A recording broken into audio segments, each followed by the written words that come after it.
At exactly 2:17 a.m., a voicemail was left on a phone that would never be answered again, and for nearly 3 minutes, all you could hear was breathing, faint shuffling, and a quiet voice whispering something that sounded like fear trying not to be heard, fear trying to stay alive, fear trying to survive long enough to explain what was happening. And when that recording finally ended, so did every clear answer this case would ever offer. Because by sunrise, a 23-year-old woman named Lena Walker would be declared missing, and within 72 hours, her disappearance would become one of those investigations the police would quietly push to the back of a filing cabinet, label inactive, and pretend had reached a natural conclusion, even though nothing about what happened to her was natural, logical, or complete.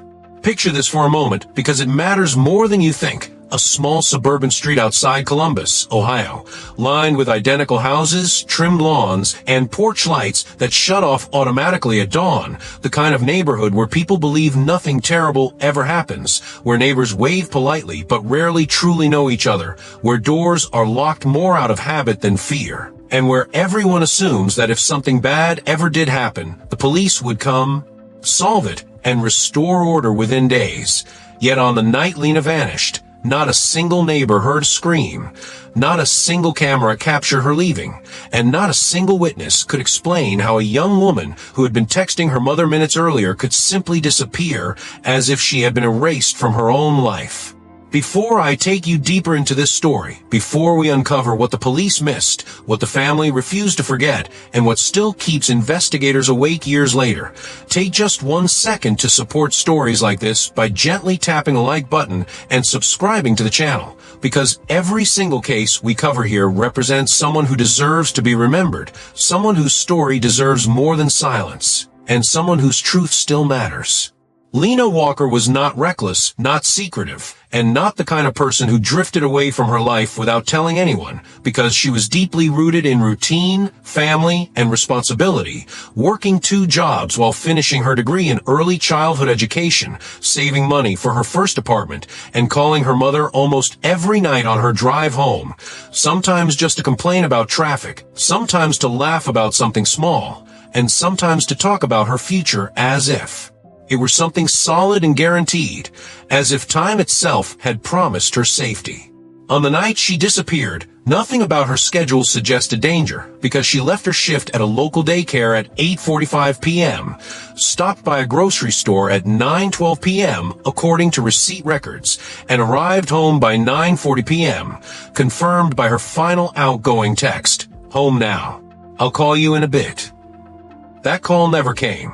Instead, at 2:17 a.m., her phone recorded that mysterious voicemail, a recording that police would later describe as inconclusive, unclear, and unhelpful, even though her family would listen to it hundreds of times, isolating every breath, every rustle, every faint whisper, convinced that the truth was hiding somewhere inside those distorted seconds. By morning, Lena had not shown up for work. By noon, she had not returned her mother's calls. By evening, her car was still parked neatly in front of her house. And by midnight, her family knew something was terribly wrong. When officers arrived for a welfare check, they found her front door locked, her windows closed, her lights off, and her bedroom exactly as she had left it, with her laptop open on her desk, her favorite hoodie draped over a chair, and her phone missing, which immediately raised a question that no one would ever be able to answer properly. How does a person vanish from a locked home without taking anything with them except the one device that holds their entire life?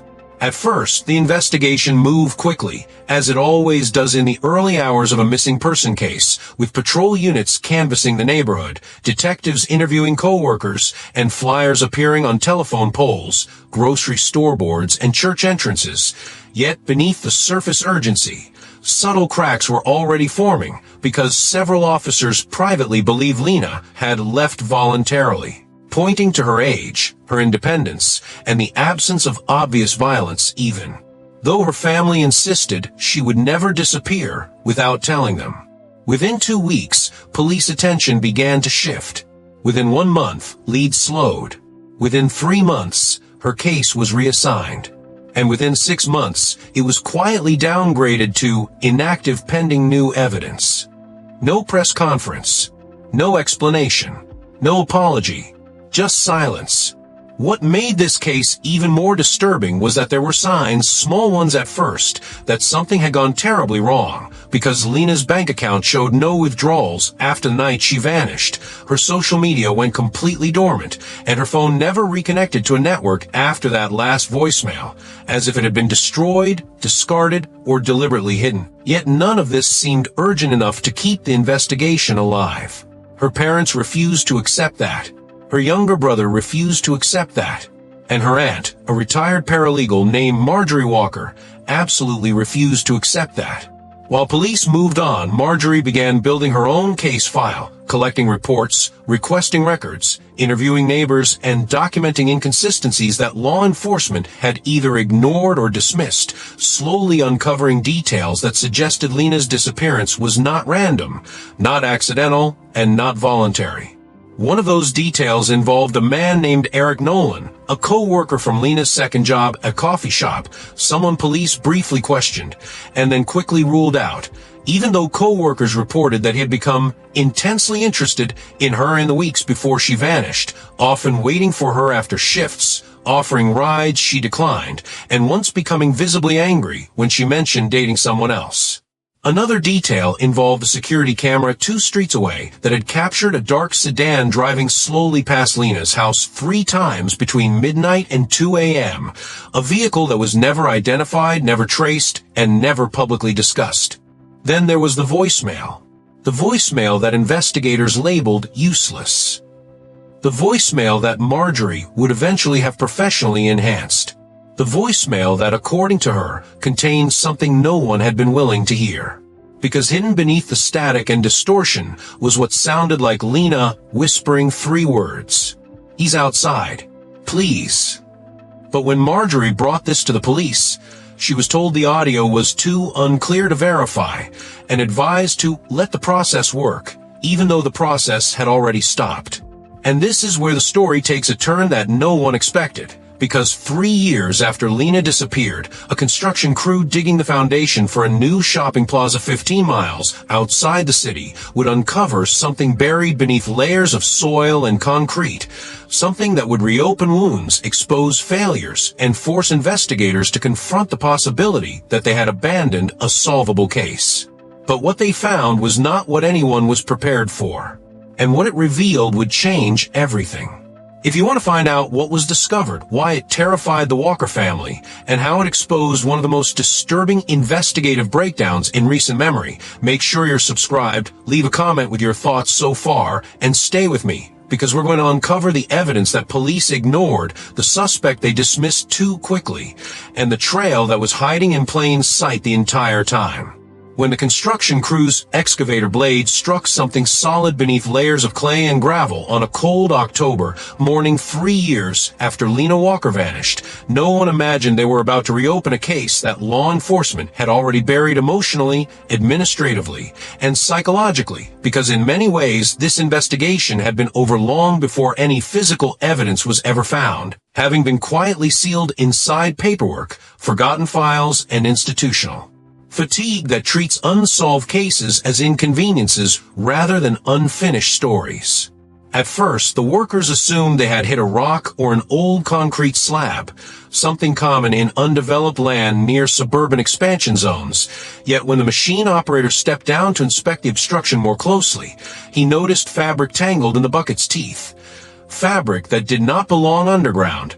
Fabric that carried the unmistakable weight of something once worn by a human body. And within minutes, the entire site was frozen, police tape was stretched across freshly dug trenches, and detectives who had not said Lena's name in years were suddenly being forced to remember her face. What emerged from the ground was not a complete skeleton, not a neatly arranged grave, and not even something immediately identifiable, but rather fragmented remains wrapped in deteriorated plastic, partially collapsed by years of soil pressure, scattered enough to confuse initial examination, yet intact enough to confirm what the Walker family had feared from the beginning. Lena had never left voluntarily. She had never started a new life. She had never run away. And she had never chosen silence because someone had taken her life and hidden her where no one thought to look. When forensic teams arrived, their first assessment revealed something deeply unsettling, because the burial site showed signs of hurried excavation rather than careful concealment, meaning whoever had placed Lena there was acting under pressure, fear, or urgency, suggesting this was not a calculated long-term plan, but a desperate attempt to erase evidence before consequences arrived. And this detail alone contradicted the police's original theory that Lena had simply walked away. As the remains were transported to the medical examiner's office, investigators reopened files that had gathered dust for years, discovering gaps, missing interviews, incomplete reports, and leads that had never been followed, all pointing to a systemic failure that had allowed a young woman's disappearance to be reduced to a bureaucratic inconvenience rather than treated as a potential homicide from the start. One of the first revelations to surface was that several neighbors had reported unusual noises on the night Lena vanished, including what one woman described as a muffled argument and what another neighbor called a car door slamming repeatedly. Yet these statements have been classified as unreliable and never revisited, despite occurring within the same 2-hour window as the mysterious voicemail. Even more disturbing was the discovery that surveillance footage from a gas station less than 1 mile away had captured a dark sedan refueling at 2:41 a.m. that same night, with a driver who appeared visibly shaken, repeatedly checking his phone, and wearing a hoodie that matched the description of one Lena owned. Yet this footage had never been cross-referenced with neighborhood camera data because no one had bothered to request it in time. At the center of these overlooked details stood Eric Nolan, the co-worker who had been briefly questioned and quickly dismissed, a man whose alibi consisted of nothing more than his own statement that he had been home alone watching TV, a claim never verified, never challenged, and never tested against phone records, location data, or witness confirmation, because early investigators had already decided he was harmless. When detectives finally re-interviewed Eric after the remains were found, they encountered a very different man from the one they remembered, because he was visibly nervous, frequently contradicted himself, and seemed oddly knowledgeable about details that had never been made public, including the burial site's general location and the approximate time frame of death, which immediately raised suspicions about how he could possess information that had not been released. Forensic analysis soon delivered another devastating blow to the original investigation, revealing trace fibers embedded in Lena's clothing that matched the upholstery of Eric's car, a dark blue sedan he had sold shortly after her disappearance, claiming he needed money, even though bank records later showed he had received a large, unexplained cash deposit around the same time. Psychological profilers brought into the case offered an unsettling interpretation of Eric's behavior, explaining that his pattern of increasing emotional fixation, rejection sensitivity, and escalating resentment fit the profile of individuals who react violently when perceived romantic entitlement is denied, especially when combined with financial stress and social isolation, both of which Eric had been experiencing during the months leading up to Lena's disappearance. Yet despite this growing mountain of circumstantial evidence, prosecutors hesitated because too much time had passed, too many mistakes had been made, and too many opportunities had been lost, making it difficult to construct a case strong enough to survive a courtroom battle where every investigative failure would be exploited by defense attorneys. Meanwhile, the Walker family watched helplessly as the system that had once abandoned them now struggled to correct its own neglect, attending meetings filled with vague promises, cautious language, and legal disclaimers that offered sympathy without certainty, compassion without accountability, and concern without commitment. Marjorie, refusing to surrender momentum, continued pushing forward, hiring independent forensic consultants, commissioning audio specialists to re-examine the voicemail, and organizing public awareness campaigns that reignited media attention, forcing authorities to act under the glare of public scrutiny rather than behind closed doors. It was during one of these renewed audio analyses that a breakthrough occurred because advanced software isolated background frequencies previously dismissed as interference, revealing the faint sound of a car engine idling and a voice not belonging to Lena whispering, "Hurry up," seconds before the recording cut off, a voice that several co-workers would later say resembled Eric's. When this information reached investigators, panic quietly spread through the department because it became impossible to ignore that crucial evidence had been present from the beginning, evidence that could have prevented years of suffering if it had been taken seriously. Still, even with mounting proof, something remained missing. Something that prevented closure, something that kept the case hovering between certainty and doubt, because no direct witness, no confession, and no definitive timeline connected Eric to Lena's final moments. And then, just as momentum seemed to be building, a former co-worker came forward with a story she had never told anyone before, a story involving a late-night confrontation, a heated argument, and a threat that had been dismissed as emotional exaggeration at the time, but now carried terrifying significance. What she revealed would reshape the entire narrative. What she remembered would expose a motive far darker than anyone suspected. And what she was about to admit would put her own safety at risk. If you're still watching, make sure you're subscribed, leave a comment with what you think really happened, and support this channel by liking this video. Because shortly, we're going to uncover the hidden confrontation, the secret witness, and the moment when everything finally began to unravel. When Melissa Grant finally walked into the district attorney's office on a rainy Tuesday afternoon, nearly 4 years after Lena Walker disappeared, she was not driven by courage alone, nor by sudden moral clarity, but by exhaustion, fear, and the unbearable weight of knowing that silence had protected the wrong person for far too long. Because every night since Lena vanished, Melissa had replayed the same memory in her mind, watching it grow darker, louder, and more dangerous with every passing year.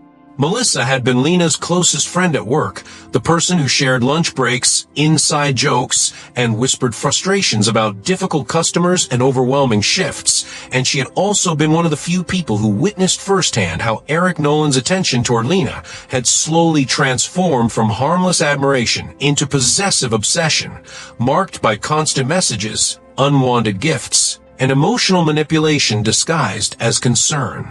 On the evening Lena disappeared, Melissa had been closing the store with her when Eric unexpectedly appeared, claiming he needed to retrieve something he had forgotten earlier. Even though the store had already been locked, the lights were off, and both women were preparing to leave. And from the moment he stepped inside, Melissa sensed tension in his posture, his tone, and the way his eyes never left Lena's face. According to Melissa's testimony, Eric asked Lena if they could talk privately in the back storage area, framing the request as urgent and personal, and although Lena looked uncomfortable, she agreed out of politeness and habit, unaware that this decision would place her alone with someone whose emotional stability had been deteriorating for months. What happened inside that storage room, Melissa explained through trembling breaths and tear-filled pauses, was not immediately violent, but deeply disturbing, because she overheard Eric accusing Lena of leading him on, manipulating his feelings, and ruining his life by refusing to be with him, while Lena repeatedly tried to calm him, insisting that she had been honest from the beginning and had never promised anything more than friendship. The argument escalated when Eric revealed that he had been fired earlier that day for repeated misconduct complaints Lena had unknowingly contributed to by reporting his inappropriate behavior. And in that moment, his emotional collapse transformed into something far more dangerous, something fueled by humiliation, desperation, and rage. Melissa described hearing Eric's voice rise into a frantic pitch, followed by the sound of objects being knocked over, and then a chilling silence that lasted several seconds, longer than any normal pause in a heated argument, a silence that made her heart race and her instincts scream that something was terribly wrong. When Lena finally emerged from the storage room, she looked shaken, pale, and distracted, brushing past Melissa without explanation and insisting that she needed to go home immediately, while Eric followed shortly after, avoiding eye contact and leaving without saying a word, his expression blank in a way that Melissa would later recognize as deeply unnatural. At the time, Melissa dismissed the incident as an uncomfortable confrontation, something unfortunate but not uncommon in emotionally charged workplaces, and she never imagined that it would become the last confirmed moment anyone saw Lena alive. Later that night, around 1:30 a.m., Melissa received a text message from Lena that read, "I think he's outside my apartment." "I'm scared," followed by another message that simply said, "If anything happens, tell my mom I love her," a message Melissa assumed was an exaggeration born of anxiety, because Lena had often worried excessively in stressful situations. Psychological experts reviewing these messages years later explained that they reflected a classic pattern of escalating threat perception, where victims recognize danger but struggle to fully accept its severity until it is too late, especially when the person causing fear is someone they know rather than a stranger. After the text exchange ended abruptly, Melissa tried calling Lena several times, receiving no answer, yet she convinced herself that Lena had fallen asleep, had overreacted, or simply wanted privacy, rationalizations that now haunted her relentlessly. The next morning, when Lena did not show up for work and failed to respond to messages, Melissa felt a surge of dread but hesitated to contact authorities, fearing she would be accused of overreacting or blamed for workplace drama, a hesitation rooted in social conditioning that teaches people to minimize danger until tragedy makes denial impossible. When Melissa finally learned that Lena had officially been reported missing, she considered sharing what she knew, but after overhearing investigators casually dismiss Lena as probably another runaway, she lost faith in the system and convinced herself that her information would not matter, a decision she would later describe as the worst mistake of my life. For years, Melissa carried this secret while watching the Walker family suffer publicly, while attending Lena's memorials, while reading online speculation, and while hearing Eric continue to live freely, advance professionally, and present himself as a sympathetic bystander rather than a potential suspect. Her breaking point came when she saw Eric interviewed on local television following the discovery of the remains, calmly expressing sorrow, praising law enforcement, and referring to Lena as a dear friend, a performance so calculated and emotionally hollow that it triggered a psychological collapse Melissa could no longer contain. During her formal interview, investigators subjected Melissa's account to intense scrutiny, cross-checking timestamps, phone records, and location data, discovering that her story aligned precisely with previously unexplained gaps in the timeline, including Eric's unaccounted movements between midnight and 3 a.m. and the sudden disappearance of his phone signal during that same period.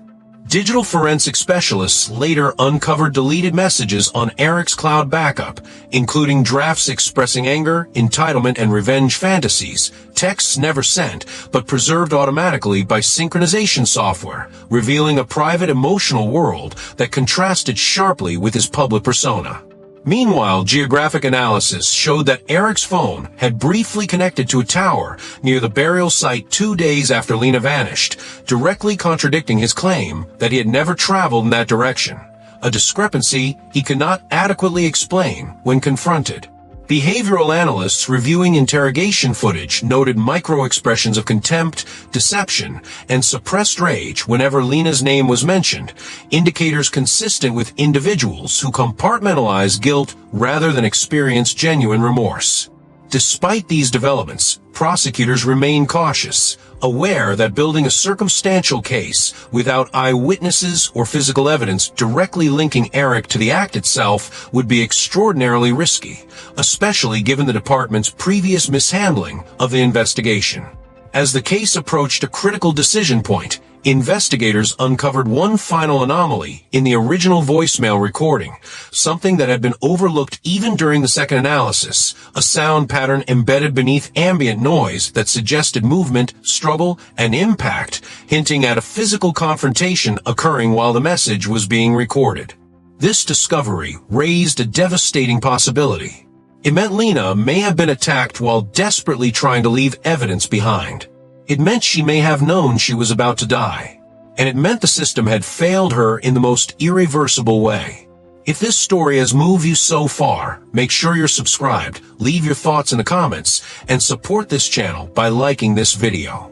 By the time prosecutors formally announced their intention to reopen the Lena Walker case, nearly 5 years had passed since her disappearance, and almost 3 since her remains had been discovered in the shallow grave hidden deep within Pine Hollow Forest. And during that long stretch of unanswered questions, institutional hesitation, and bureaucratic neglect, Lena's family had been forced to become their own investigators. advocates, and emotional first responders in a system that had repeatedly failed them. For Lena's mother, Patricia Walker, the announcement did not bring immediate relief because hope had betrayed her too many times before, and each previous promise of progress had ended in silence, paperwork, and polite condolences that never translated into accountability, leaving her emotionally exhausted and psychologically guarded against disappointment. Nevertheless, when she stood outside the courthouse surrounded by cameras, holding a framed photograph of her daughter smiling on her graduation day, her voice trembled not from fear, but from restrained fury, because she understood that this moment was not merely about reopening a file, but about forcing an institution to confront its own mistakes. The prosecution's strategy revolved around reconstructing Lena's final 24 hours with forensic precision, layering digital evidence, witness testimony, behavioral analysis, and geographic data into a cohesive narrative that could survive legal scrutiny. And this approach reflected a broader shift in modern criminal investigations, where technology compensates for the absence of traditional physical evidence. During pre-trial hearings, investigators presented phone metadata showing that Eric Nolan's device had repeatedly pinged towers near Lena's apartment on the night she vanished, despite his earlier claims that he had gone straight home. And when confronted with these records, his explanations grew increasingly inconsistent, evolving from denial to vague memory lapses to claims of technical malfunction. Financial analysts also uncovered that Eric had attempted to take out a small life insurance policy on Lena months earlier by falsely listing himself as her domestic partner, an application that had been rejected but never reported, revealing a disturbing pattern of premeditated entitlement and future-oriented manipulation that prosecutors argued demonstrated motive. Psychologists testifying for the state explained how Eric's behavioral profile matched what is known as intimacy-driven aggression, a phenomenon in which individuals who feel romantically rejected reinterpret their emotional pain as justification for control, retaliation, and violence, particularly when combined with narcissistic traits and poor emotional regulation.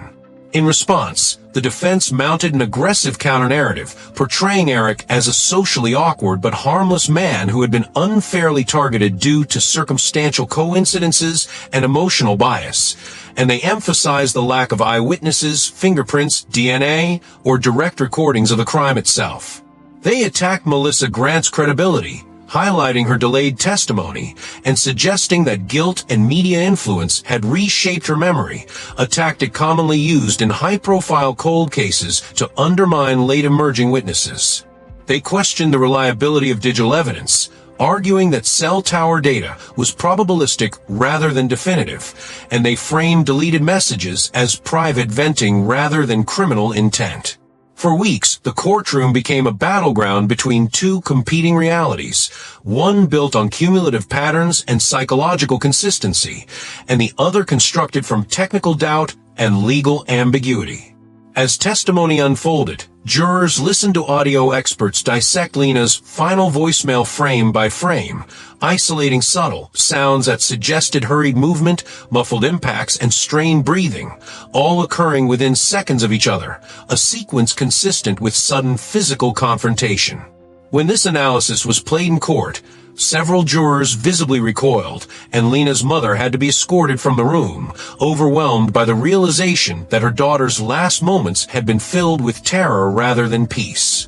Perhaps the most devastating moment came when prosecutors introduced evidence that Eric had purchased industrial-strength cleaning supplies and heavy-duty trash bags the morning after Lena disappeared, items commonly associated with evidence disposal, and surveillance footage placed him near the Forest Access Road later that same night. Under cross-examination, Eric struggled to reconcile these purchases with his earlier statements, offering vague explanations about home projects that were never substantiated. Behavioral analysts called by the prosecution highlighted his repeated use of distancing language, referring to Lena as that girl instead of her name, and his consistent avoidance of emotional descriptors, markers often associated with suppressed guilt and depersonalization. Yet despite the mounting evidence, uncertainty lingered. The defense successfully introduced alternate theories involving unidentified vehicles near Lena's apartment complex and unverified tips about unknown individuals, planting seeds of reasonable doubt that complicated the narrative. After 6 weeks of testimony, the case went to the jury. For 3 days, deliberations stretched late into the night as jurors debated the weight of circumstantial evidence, the credibility of witnesses, and the ethical burden of convicting without absolute certainty, a process that reflected the inherent tension between legal standards and moral intuition. When the verdict was finally read, the courtroom fell silent. Eric Nolan was found guilty of second-degree murder and unlawful disposal of human remains. The decision was not unanimous, but it met the legal threshold, and with it came a mixture of relief, grief, and unresolved sorrow that no verdict could erase. Lena's family embraced quietly, not celebrating, but mourning what had been taken from them and what could never be restored. At sentencing, the judge cited Eric's calculated behavior, emotional manipulation, and sustained deception as aggravating factors, imposing a 40-year prison term without possibility of early parole, emphasizing that justice delayed was still justice, but justice delayed had come at an unforgivable human cost. In the months that followed, the case prompted internal reviews within the police department, leading to reforms in missing persons protocols, mandatory early digital forensics, and revised threat assessment training, changes driven directly by Lena's story. Melissa Grant began speaking publicly about bystander responsibility, encouraging others to trust their instincts and report concerns early, transforming her regret into advocacy. Patricia Walker established the Lena Foundation, supporting families navigating cold cases and institutional neglect, ensuring that her daughter's legacy would extend beyond tragedy. Yet even with convictions, reforms, and memorials, questions remained. Could Lena have been saved if her voicemail had been prioritized immediately? Would earlier intervention have prevented escalation? How many other voices had gone unheard? And how many still would? If this story moved you, challenged you, or made you see crime and justice differently, support this channel by liking this video, subscribing for more powerful true crime stories, and sharing your thoughts in the comments, because every view, every voice, and every conversation helps keep these stories alive and prevents them from being forgotten. Some cases are closed in court. Others are never closed in the heart. And Lena Walker's story will remain a reminder that silence, delay, and disbelief can be as deadly as any weapon.